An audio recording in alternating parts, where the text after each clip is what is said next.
Assalamualaikum warahmatullahi wabarakatuh. Apa kabar teman-teman sekalian? Senang rasanya saya bisa menyapa teman-teman. Alhamdulillah, pada konten kali ini merupakan konten pertama pasca channel YouTube saya mencapai 1000 subscriber pertamanya. Ya, alhamdulillah teman-teman, channel YouTube saya sudah mencapai 1000 subscriber. Ini semua berkat dukungan dari teman-teman semuanya. Sekali lagi saya ucapkan terima kasih dan saya doakan semoga teman-teman sehat selalu. Di konten kali ini agak sedikit berbeda karena saya membuat konten sambil berkendara ya teman-teman. Tapi sebelum itu saya ingin disclaimer dulu ya teman-teman. Buat teman-teman yang tidak memiliki fokus yang bagus dalam berkendara, saya sarankan teman-teman tidak meniru adegan ini. Ini adegan cukup berbahaya ya teman-teman. Saya membuat konten ini dengan persiapan yang cukup matang. Kondisi kendaraan saya cukup bagus dan fokus saya insya Allah bisa saya jaga. Jadi buat teman-teman yang tidak memiliki fokus yang bagus, jangan pernah meniru adegan ini karena ini adegan cukup berbahaya. Oke, di konten kali ini saya ingin mengajak teman-teman untuk ngobrol-ngobrol singkat. Ya, kita ngobrol-ngobrol ringan aja, maksudnya ya, ngobrol-ngobrol ringan perihal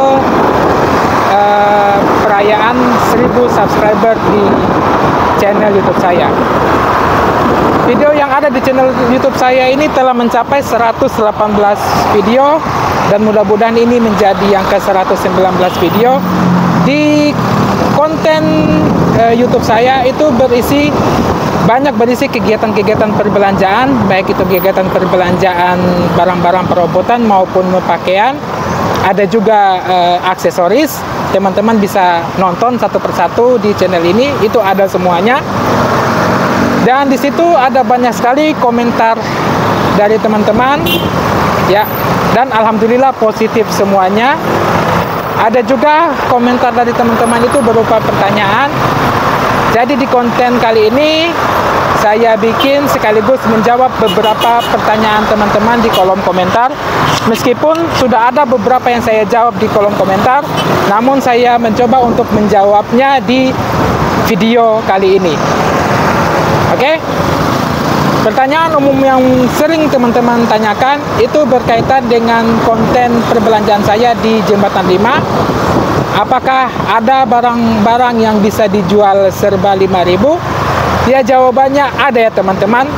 Teman-teman bisa belanja langsung di Jembatan 5 atau belanja melalui saya. Nanti kita akan cari barang yang modalnya itu berkisar antara 10.000 sampai 40 ribuan. Ya, itu per piece-nya itu bisa di bawah 1.000 sampai harga 3 ribuan. Ya.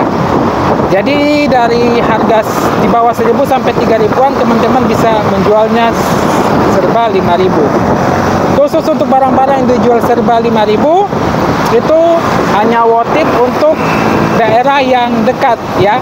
Untuk daerah yang dekat. Sedangkan buat teman-teman yang dagangannya di luar Pulau Jawa, di wilayah Sumatera dan di wilayah Maluku sampai Papua, saya tidak menyarankan teman-teman untuk mencari barang yang bisa dijual serba 5.000. Alasannya apa? Alasannya karena ongkos ya teman-teman. Itu ongkosnya cukup mahal dan tidak worth it bagi teman-teman untuk mencari barang yang akan dijual serba 5.000.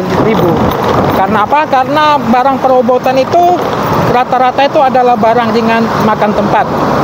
Kecuali teman-teman belanjanya itu lebih banyak barang-barang stainless.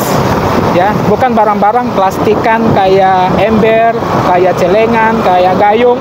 Itu barang-barang yang besar dan makan tempat dan itu mahal dari segi pengongkosan. Jadi tidak worth it ya buat teman-teman yang berencana menjual serba 5.000-an untuk di wilayah yang jauh. Mungkin untuk di wilayah Sumatera yang dekat seperti di Lampung sampai Palembang mungkin masih bisa ya, mungkin masih sangat bisa. Namun jauh lebih dari itu cukup mahal dari segi ongkos. Itu pertanyaan umum yang pertama. Kemudian pertanyaan umum yang kedua itu berkaitan dengan perbelanjaan pakaian. Ada teman-teman yang bertanya apakah ada barang yang bisa dijual serba 35. Untuk pakaian, barang yang bisa dijual serba 35 itu ada banyak ya teman-teman. Bahkan khusus untuk barang-barang serba 35 yang bisa dijual serba 35, maaf, itu saya buat satu video khusus tentang itu. Teman-teman bisa nonton sendiri di channel ini. Itu ada di channel ini videonya, teman-teman bisa nonton. Jadi khusus untuk pakaian, karena pakaian itu bukan barang ringan makan tempat. Jadi kalau teman-teman untuk di wilayah yang cukup jauh itu masih bisa teman-teman cari barang yang bisa dijual untuk serba 35.000. Oke, itu pertanyaan umum yang kedua. Pertanyaan umum yang ketiga itu berkaitan dengan pengiriman barang ekspedisi. Apakah barang itu bisa dikirim ke Aceh, bisa kirim ke Palembang, bisa kirim ke Lampung? Jawabannya sangat bisa ya teman-teman. Dan alhamdulillah di Tanah Abang itu banyak sekali ekspedisi yang melayani pengiriman ke seluruh wilayah Indonesia. Jadi teman-teman yang ingin mencari barang dagangan tapi masih pusing untuk pengirimannya, saya bisa bantu carikan. Atau teman-teman kalau sudah punya langganan ekspedisi atau teman-teman dapat referensi ekspedisi termurah lewat internet, saya juga bisa bantu ya mengantarkan barang tersebut ke ekspedisi yang teman-teman mau. Oke, itu pertanyaan umum yang keempat. Pertanyaan umum yang kelima, ini tadi pertanyaan umum yang ketiga ya. Ini pertanyaan umum yang keempat. Pertanyaan umum yang keempat itu masih seputar pengiriman juga. Ya, teman-teman ada yang bertanya berapa ongkos ke Aceh, berapa ongkos ke Medan, berapa ongkos ke Padang. Jadi untuk ongkos, jujur aja teman-teman, saya tidak tahu. Saya tidak tahu berapa ongkos kirim ke beberapa wilayah tertentu karena saya bukan ekspedisi. Saya ini hanya pekerja jasa belanja. Namun sebagai gambaran, sebagai estimasi, untuk ongkos di wilayah Sumatera itu mulai dari 1.500 sampai 5.000 per kilonya.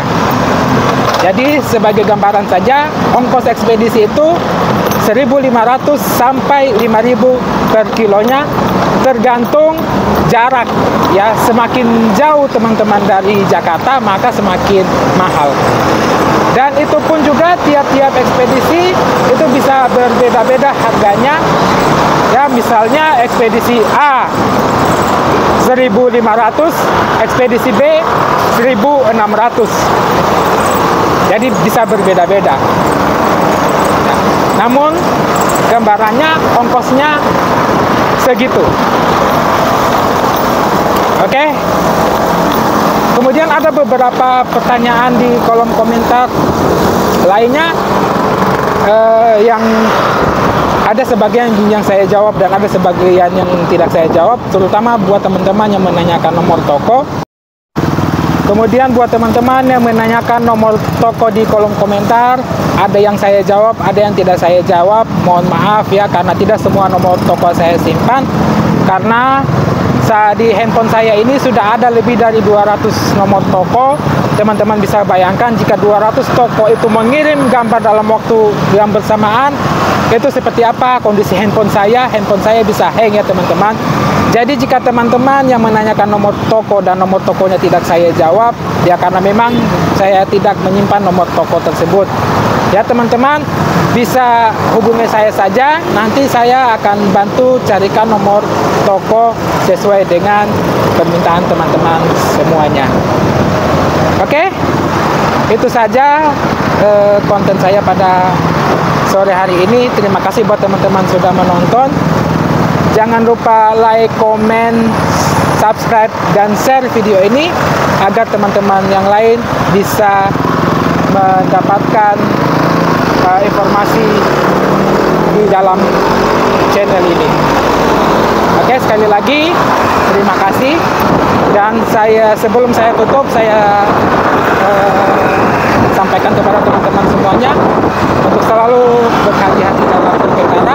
Jika teman-teman tidak memiliki fokus yang bagus dalam berkendara, jangan pernah meniru adegan ini, karena itu sangat berbahaya.